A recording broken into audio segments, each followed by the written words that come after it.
گودام میں مکمل خاموشی چھا گئی۔ سیاہ سوٹ پہنے شخص نے آہستہ آہستہ اپنے دستانے اتارے۔ اس کے چہرے پر ہلکی سی مسکراہٹ تھی، مگر آنکھوں میں بے رحمی صاف نظر آ رہی تھی۔ لوگ مجھے بادشاہ کہتے ہیں، اور آج تک جس نے بھی میرے خلاف ثبوت جمع کرنے کی کوشش کی وہ زندہ نہیں بچا۔ احمد نے غصے سے کہا، یوسف انکل کو بھی تم نے ہی مروایا؟ بادشاہ نے بغیر کسی پچھتاوے کے جواب دیا، وہ بہت زیادہ جانتے تھے، اور جو لوگ حد سے زیادہ سچ جان لیتے ہیں وہ زیادہ دن زندہ نہیں رہتے۔ عائشہ کا خون کھول اٹھا، تم نے میرے ابو کو بھی قتل کروایا تھا؟ بادشاہ چند لمحے خاموش رہا، پھر آہستہ سے بولا، قتل میں خود نہیں کرتا، میں صرف حکم دیتا ہوں۔ اسی لمحے گودام کے چاروں طرف سے مسلح افراد نکل آئے، کم از کم 15 آدمی، ہر ایک کے ہاتھ میں جدید اسلحہ تھا۔ احمد نے فوراً عائشہ کو اپنے پیچھے کر لیا۔ ڈاکٹر زویا نے دھیرے سے سرگوشی کی، وقت خریدنے کی کوشش کرو۔ پچھلے دروازے کے قریب میرا ایک آدمی موجود ہے۔ احمد نے سر ہلایا، پھر بلند آواز میں بولا، تمہیں چابی چاہیے نا؟ بادشاہ کی نظریں فوراً احمد کے ہاتھ پر جم گئیں۔ سمجھدار ہو، چابی دے دو اور شاید میں تم دونوں کو زندہ چھوڑ دوں۔ احمد نے جیب سے پتل کی چابی نکالی، اس کی نظریں اسی پر تھیں۔ وہ آہستہ آہستہ بادشاہ کی طرف بڑھا۔ بادشاہ نے ہاتھ آگے بڑھایا، مگر اسی لمحے احمد نے پوری طاقت سے چابی گودام کے دوسری طرف پھینک دی۔ ٹن چابی لوہے کے ڈرموں کے درمیان جا گری۔ سب لوگ ایک لمحے کے لیے چونک گئے۔ پکڑو انہیں، بادشاہ غصے سے چلایا۔ اسی وقت گودام کے پچھلے حصے میں زوردار دھماکہ ہوا، دھڑام! ہر طرف دھواں پھیل گیا۔ ابھی زویا نے چیخ کر کہا۔ احمد نے عائشہ کا ہاتھ پکڑا اور تینوں دھوئیں کا فائدہ اٹھا کر پچھلے دروازے سے باہر نکل گئے۔ باہر ایک موٹر سائیکل اور جیپ کھڑی تھی۔ زویا نے جیپ کی چابی احمد کی طرف پھینکی، تم دونوں بینک جاؤ، میں انہیں دوسری طرف لے جاتی ہوں۔ نہیں، احمد نے کہا، ہم آپ کو اکیلے نہیں چھوڑ سکتے۔ زویا ہلکا سا مسکرائی، کبھی کبھی ایک شخص کی قربانی سینکڑوں زندگیاں بچا لیتی ہے۔ اتنا کہہ کر وہ موٹر سائیکل پر سوار ہوئی اور مخالف سمت میں تیزی سے نکل گئی۔ بادشاہ کے آدمیوں نے اس کا پیچھا شروع کر دیا۔ احمد اور عائشہ جیپ میں بیٹھے اور بینک کی طرف روانہ ہو گئے۔ راستے بھر خاموشی چھائی رہی۔ چند منٹوں بعد عائشہ نے دھیرے سے کہا، احمد، اگر ہمیں کچھ ہو گیا تو مجھے ایک بات کہنی ہے۔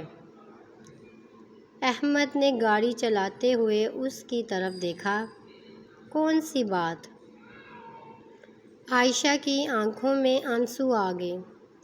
شروع میں نے تم سے شادی مجبوری میں کی تھی، لیکن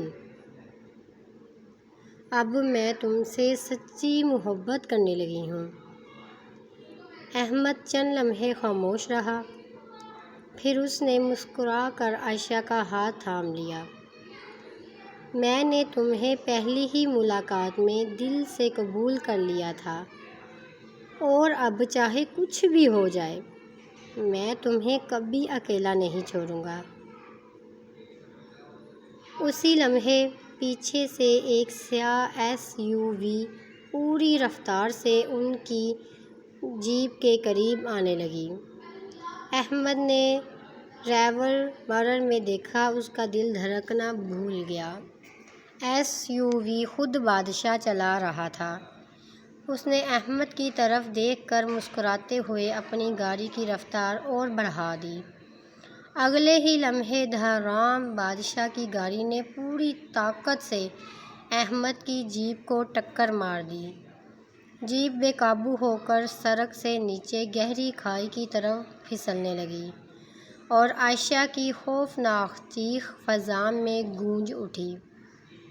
احمد! دھرام! جیپ کئی بار الٹتی ہوئی کھائی میں جا گری۔ ہر طرف گرد اور دھواں پھیل گیا۔ کچھ لمحوں تک مکمل خاموشی رہی۔ احمد نے آہستہ آہستہ آنکھیں کھولیں۔ اس کے ماتھے سے خون بہہ رہا تھا اور سانس لینا مشکل ہو رہا تھا۔ پہلا خیال عائشہ کا آیا۔ عائشہ!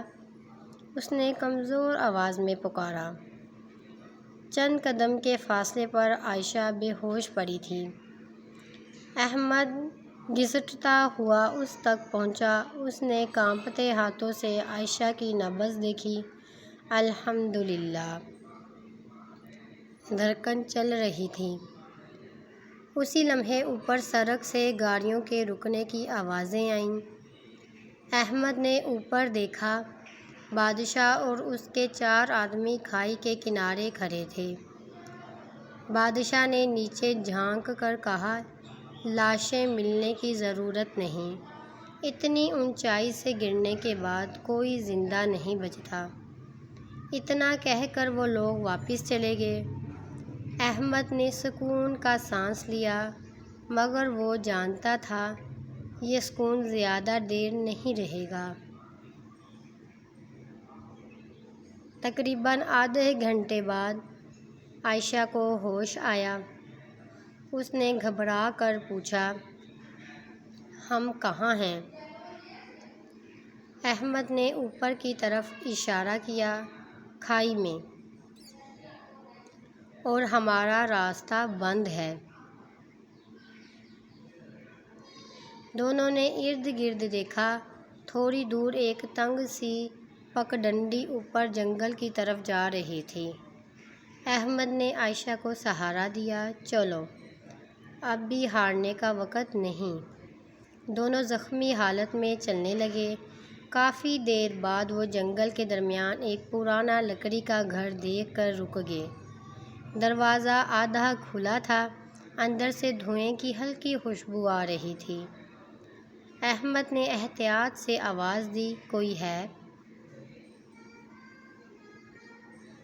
چند لمحوں بعد تقریباً 70 سال کا ایک بوڑھا شخص باہر آیا۔ سفید داڑھی، سادہ کپڑے اور چہرے پر عجیب سا سکون۔ اس نے دونوں کی حالت دیکھی اور فوراً اندر لے گیا۔ پہلے زخموں کا علاج کرتے ہیں، باقی باتیں بعد میں۔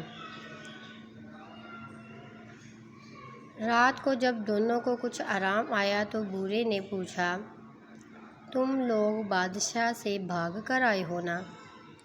احمد چونک گیا۔ آپ اسے جانتے ہیں؟ بوڑھے نے ہلکی سی مسکراہٹ کے ساتھ جواب دیا، صرف جانتا ہی نہیں، میں نے اسے بچپن سے جوان ہوتے دیکھا ہے۔ احمد اور عائشہ ایک دوسرے کو دیکھنے لگے۔ آپ کون ہیں؟ بوڑھے نے آہستہ سے کہا، میرا نام حامد ہے، اور ایک زمانے میں بادشاہ مجھے استاد کہہ کر پکارتا تھا۔ یہ سن کر دونوں حیران رہ گئے۔ حامد صاحب نے آگ میں لکڑی ڈالتے ہوئے کہا، وہ پیدا ہی برا انسان نہیں تھا، اسے لالچ نے بدل دیا۔ احمد نے فوراً پوچھا، تو پھر اسے کیسے روکا جا سکتا ہے؟ حامد صاحب خاموش ہو گئے۔ پھر انہوں نے الماری سے ایک پرانی ڈائری نکالی۔ ڈائری کے پہلے صفحے پر صرف ایک نام لکھا تھا، پروجیکٹ فینکس۔ احمد نے حیرانی سے پوچھا، یہ کیا ہے؟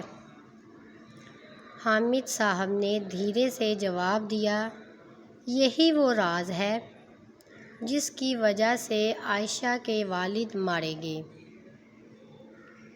یوسف قتل ہوا اور آج تم دونوں کی جان خطرے میں ہے۔ عائشہ کی دھڑکن تیز ہو گئی۔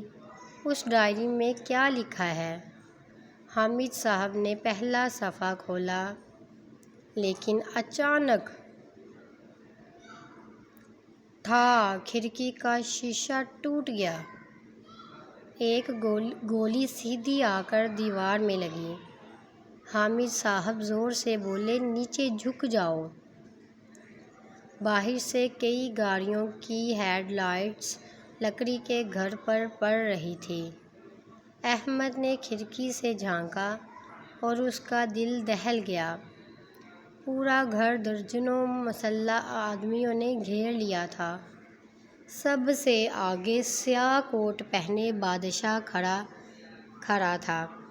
اس نے بلند آواز میں کہا، احمد، ڈائری میرے حوالے کر دو، ورنہ آج رات اس گھر سے کوئی زندہ باہر نہیں نکلے گا۔ لکڑی کے گھر کے باہر درجنوں مسلح افراد کھڑے تھے۔ ان کے درمیان سیاہ کوٹ پہنے بادشاہ پرسکون انداز میں مسکرا رہا تھا۔ اس نے بلند آواز میں کہا، احمد، میں 10 تک گنوں گا۔ اگر ڈائری میرے حوالے نہ کی تو یہ گھر آگ میں جل جائے گا۔ حامد صاحب نے فوراً چراغ بجھا دیا۔ گھر اندھیرے میں ڈوب گیا۔ انہوں نے آہستہ سے کہا، وہ ڈائری کے لیے آیا ہے، ہمارے لیے نہیں۔ احمد نے پوچھا، آخر اس ڈائری میں ایسا کیا ہے؟ حامد صاحب نے ڈائری احمد کے ہاتھ میں دی۔ وقت کم ہے، جلدی پڑھو۔ احمد نے پہلا صفحہ کھولا۔ اس پر بڑے حروف میں لکھا تھا، پروجیکٹ فینکس۔ نیچے درج تھا، اگر یہ ڈائری کسی ایماندار شخص کے ہاتھ لگے تو سمجھ لیجیے کہ ملک کی تاریخ کا سب سے بڑا مالیاتی فراڈ ناکام ہونے والا ہے۔ احمد نے حیرت سے اگلا صفحہ پلٹا۔ اس میں کئی طاقتور لوگوں کے نام، جعلی کمپنیوں کی فہرست اور اربوں روپے کی غیر قانونی منتقلی ریکارڈ موجود تھا۔ عائشہ نے بے اختیار کہا، یا اللہ، یہ تو پورا نیٹ ورک ہے۔ حامد صاحب نے سر ہلایا۔ تمہارے والد، عائشہ کے والد اور یوسف تینوں اسی نیٹ ورک کے خلاف ثبوت جمع کر رہے تھے، مگر ان کے اپنے ہی ساتھیوں میں سے کسی نے غداری کر دی۔ احمد نے فوراً پوچھا، کون؟ حامد صاحب جواب دینے ہی والے تھے کہ دھرام۔ مرکزی دروازہ دھماکے سے ٹوٹ گیا۔ بادشاہ کے آدمی اندر گھس آئے۔ فائرنگ شروع ہو گئی۔ حامد صاحب نے احمد اور عائشہ کو دیوار کے پیچھے دھکیل دیا۔ پچھلا راستہ استعمال کرو، میں انہیں روکتا ہوں۔ احمد نے انکار کیا، میں آپ کو چھوڑ کر نہیں جاؤں گا۔ حامد صاحب نے پہلی بار سخت لہجے میں کہا، یہ حکم ہے، اگر تم آج رات گئے تو تمہارے والد کی ساری قربانی ضائع ہو جائے گی۔ احمد نے دانت بھینجے عائشہ کا ہاتھ پکڑا اور پچھلے دروازے کی طرف دوڑ پڑا۔ جیسے ہی دونوں جنگل میں داخل ہوئے، پیچھے سے مسلسل گولیوں کی آواز آنے لگی۔ چند لمحوں بعد سب کچھ خاموش ہو گیا۔ عائشہ رک گئی۔ اس کی آنکھوں سے آنسو بہنے لگے۔ حامد صاحب۔ احمد نے آسمان کی طرف دیکھا۔ وہ جان گیا تھا، ایک اور محافظ اپنی جان قربان کر چکا ہے۔ دونوں پوری رات جنگل میں چلتے رہے۔ صبح ہونے پر وہ شہر کے مضافات میں ایک چھوٹے سے کیفے میں پہنچے۔ احمد نے پہلی بار اپنا موبائل آن کیا۔ سینکڑوں میسیج کالز اور ایک ویڈیو میسیج بھیجنے والے کا نام دیکھ کر وہ چونک گیا۔ سلیم صاحب، یعنی اس کے والد۔ احمد نے فوراً ویڈیو چلائی۔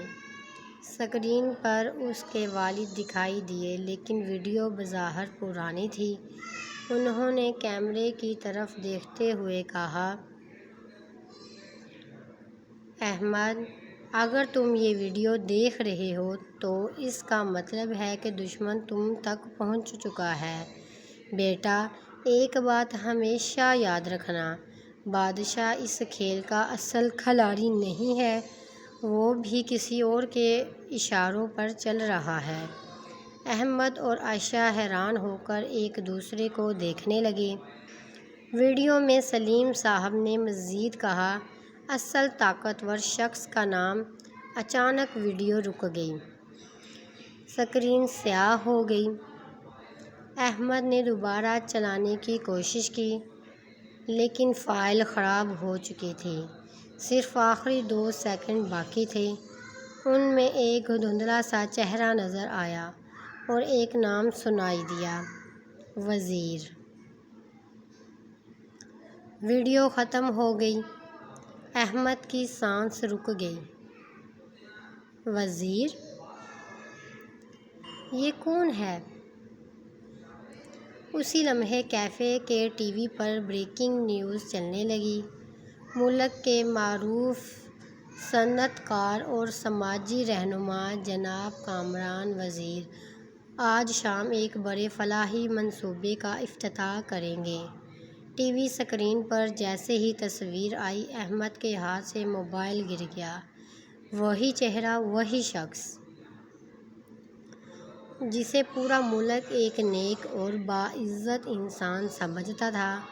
احمد نے آہستہ سے کہا، اگر ابو کی ویڈیو سچ ہے تو اصل مجرم کوئی گینگسٹر نہیں بلکہ ملک کا سب سے معزز انسان ہے۔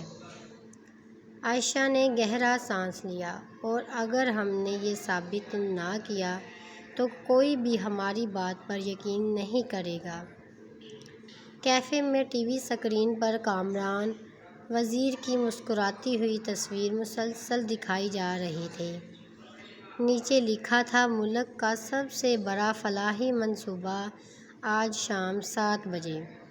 احمد نے ٹی وی بند کر دیا۔ اگر یہی اصل مجرم ہے تو ہمیں اس کے خلاف ثبوت چاہیے، الزام نہیں۔ عائشہ نے فوراً پتل کی چابی میز پر رکھ دی۔ ہمارے پاس ایک ہی راستہ ہے، بینک لاکر نمبر 217۔ دونوں نے اپنے کپڑے بدلے تاکہ کوئی انہیں پہچان نہ سکے۔ احمد نے کیپ پہن لی جبکہ عائشہ نے سیاہ عبایا اوڑھ لیا۔ وہ سیدھے لاہور کے مرکزی بینک پہنچے۔ بینک کے باہر غیر معمولی سیکورٹی تھی۔ احمد نے دھیرے سے کہا، کیا تمہیں بھی لگ رہا ہے کوئی ہمیں دیکھ رہا ہے؟ عائشہ نے بغیر ادھر ادھر دیکھے جواب دیا، ہاں، اور وہ صبح سے ہمارے پیچھے ہیں۔ دونوں عام گاہکوں کی طرح بینک کے اندر داخل ہو گئے۔ احمد نے لاکر سیکشن میں جا کر چابی دکھائی۔ مینیجر نے کمپیوٹر پر ریکارڈ دیکھا۔ چند لمحوں بعد اس کے چہرے کا رنگ بدل گیا۔ اس نے فوراً مصنوعی مسکراہٹ کے ساتھ کہا، سر، آپ چند منٹ انتظار کریں۔ وہ تیزی سے اپنے دفتر میں چلا گیا۔ عائشہ نے آہستہ سے سرگوشی کی، کچھ غلط ہے۔ احمد نے شیشے کی دیوار سے اندر جھانکا۔ مینیجر فون پر کسی سے گھبرا کر بات کر رہا تھا۔ چند سیکنڈ بعد اس نے صرف ایک جملہ کہا، سر، وہ لوگ آ گئے ہیں۔ احمد کا دل زور سے دھڑکا۔ چلو۔ دونوں فوراً واپس مڑنے لگے، مگر تب تک دیر ہو چکی تھی۔ بینک کے تمام دروازے خود کار نظام سے بند ہو گئے۔ ٹھک! ہر طرف سیکورٹی الارم بجنے لگا۔ لوگ خوف زدہ ہو گئے۔ اسی لمحے 4 سیکورٹی گارڈ احمد اور عائشہ کے سامنے آ کھڑے ہوئے، لیکن ان کی وردیوں پر بینک کا لوگو ضرور تھا۔ چہروں پر بینک والے نہیں، مجرموں جیسی سختی تھی۔ ان میں سے ایک نے دھیمی آواز میں کہا، بادشاہ تم دونوں کو زندہ چاہتا ہے، خاموشی سے ہمارے ساتھ چلو۔ احمد نے عائشہ کا ہاتھ مضبوطی سے پکڑ لیا۔ ہم کہیں نہیں جائیں گے۔ گارڈ نے جیب سے پستول نکالی، پھر مجبوراً اس سے پہلے کہ وہ بات مکمل کرتا، بینک کی تمام لائٹس اچانک بند ہو گئیں۔ پورا ہال دھیرے میں ڈوب گیا۔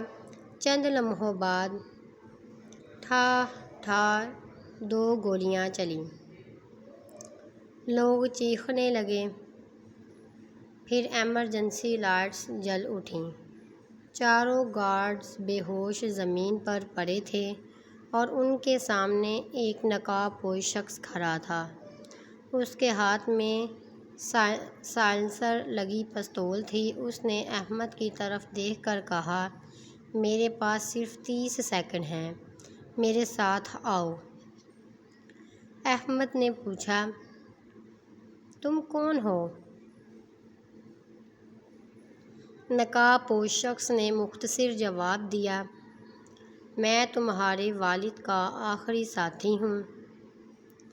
وہ انہیں بینک کے ایک خفیہ راستے سے نیچے لے گیا۔ تہہ خانے میں درجنوں لاکر موجود تھے۔ اس نے سیدھا لاکر نمبر 217 کے سامنے جا کر کہا، چابی لگاؤ۔ احمد نے کانپتے ہاتھوں سے چابی تالے میں ڈالی۔ کک لاک کھل گیا۔ اندر نہ سونا تھا، نہ پیسے،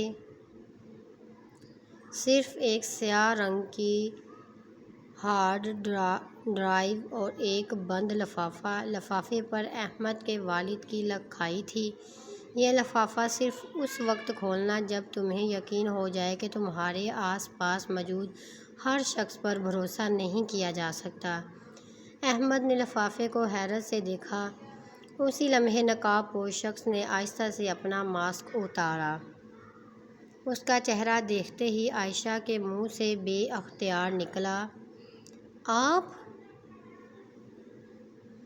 احمد بھی حیرت سے ساکت رہ گیا، کیونکہ سامنے کھڑا شخص کوئی اور نہیں بلکہ احمد کا چچا فرید تھا۔ وہی چچا جو 5 سال پہلے اپنی موت کی خبر کے بعد سب کی نظروں سے غائب ہو گیا تھا۔ ہماری ویڈیو آپ کو پسند آئے تو ضرور سبسکرائب کریں، لائک کریں، شیئر کریں، پلیز۔